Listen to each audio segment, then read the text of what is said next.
नमस्कार साथियों, मैं सुरेश कुमार एमएलए फोरेंस।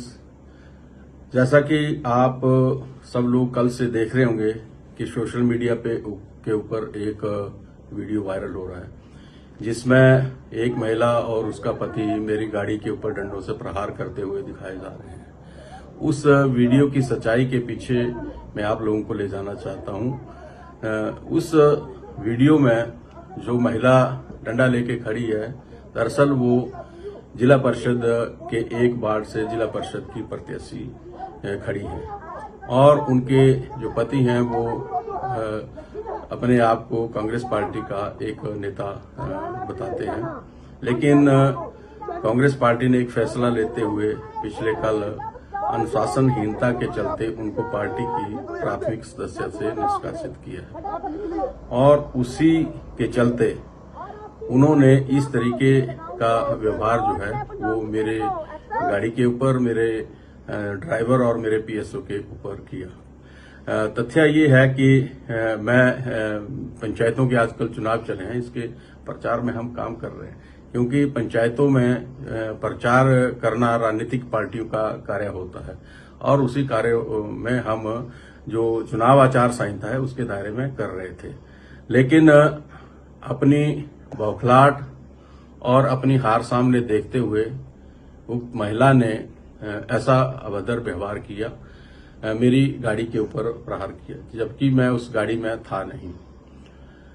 दोस्तों, जब चुनाव प्रचार होता है तो उसमें हर व्यक्ति अपने अपने उम्मीदवार के लिए कार्य करता है और वही कार्य जो है वो सभी पार्टियां कर रही हैं और मैंने भी वही कार्य किया है।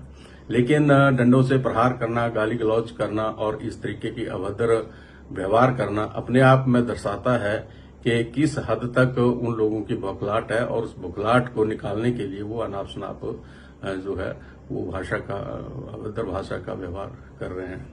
इस संबंध में मैं इतना कहना चाहता हूं कि जो भी प्रकरण वहां पे हुआ है उसकी जो कानूनी प्रक्रिया है वो अपनाई जा रही है और जो भी कानून के दायरे में होगा उसको किया जाएगा। लेकिन इससे पहले भी उक्त महिला द्वारा सोशल मीडिया के माध्यम से मेरे ऊपर कई तरह की बातें, वो टिप्पणियां वो करते रहते हैं। मेरे चरित्र के बारे में, मेरे संपत्ति के बारे में और मेरे चुनाव जो हुआ है उसकी जो इलेक्शन पिटीशन है उसके बारे में भी कहते रहते हैं। तो ये सारे जो मुद्दे हैं ये कानूनी प्रक्रिया है। अगर इलेक्शन पिटीशन है उसका फैसला भी माननीय हाईकोर्ट को करना है, या मेरी संपत्ति है तो उसके लिए भी एजेंसियां बनी हैं, वो उसको देखती हैं। और मैं व्यवसायी हूं, मेरा पेट्रोल पंप है तो उसका जो इनकम टैक्स रिटर्न है वो विभाग को समय पे दी जाती है। वो सारी चीजें जो है ऑन रिकॉर्ड होती हैं। इसके अलावा भी कई तरीके की टिप्पणियां वो लोग करते हैं, उसके बारे में भी कानूनी प्रक्रिया जो है वो अपनाई जा रही है क्योंकि जब सबर का घड़ा भर जाता है तो फिर उसके बारे में जो अगला स्टेप है वो लिया जाना जरूरी होता है। दरअसल भोरंज विधानसभा क्षेत्र में पिछले कुछ वर्षों से, जब से मैं विधायक बना हूं, मैंने तबादला माफिया के ऊपर एक रोक लगाई है। यहां पे बहुत बड़ा तबादला माफिया पनपता था और वो कर्मचारियों से पैसे लेके या आम गरीब जनता से पैसे लूटते थे। मैंने उस धंधे को बंद किया और उससे कई लोग फिर मेरे विरोधी बन गए हैं जिनका रोजगार, जिनका कार्य जो था वो तबादलों से चलता था या लोगों से पैसे ऐंठ कर चलता था। तो ये सारी चीजें उस चीज से जुड़ती हैं। आने वाले समय में और भी सच्चाई जो है इन सारी चीजों की मैं लेके आऊंगा और कानूनी प्रक्रिया के माध्यम से हम ये सारी चीज करेंगे। लोकतंत्र में इस तरीके की घटनाएं और अभद्र व्यवहार ये उनकी शालीनता को दर्शाता है और ऐसे लोगों के ऊपर हम अंकुश लगाएंगे, चाहे कितनी बड़ी कुर्बानी हमें देनी पड़े।